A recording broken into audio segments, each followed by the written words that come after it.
তা আমার মেয়েকে বিয়ে করার পর তোমরা কে কি গিফট দেবে ভেবেছো? সেটা ডিপেন্ড করছে আপনি কিরকম যৌতুক দেবেন। আমি তো একটা পেট্রোল পাম্পের ওপেনিং করবো আর তার নাম আপনার মেয়ের নামে রাখবো।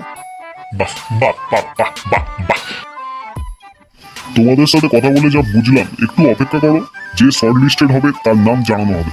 আসলে প্রথম রাউন্ড তো, এখনো সেকেন্ড রাউন্ড আছে, ভাইবা আছে, তারপর ফাইনাল রাউন্ড আছে, তবে গিয়ে সিলেক্টেড হবে। এ মায়ে কি, আমরা কি কোনো জবের ইন্টারভিউ দিতে এসেছি নাকি?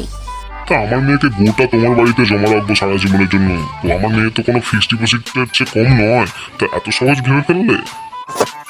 বাদ দিলে দেবেন, কিছু অন্তত সান্ত্বনা পুরস্কার দেবেন কাকু, যেতে যেতে খেতে খেতে বাড়ি যাবো আর কি।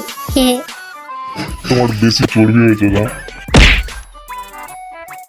তা বাবারা, তোমরা আজকে এসো, আর মোবাইল নাম্বারটা অবশ্যই আমাকে SMS করে তোমাদের নাম লিখে পাঠিয়ে দিও, কারণ এই মোবাইল নাম্বারই তোমাদের কল যাবে যখনই তোমরা সিলেক্টেড হয়ে যাবে সেকেন্ড রাউন্ডে।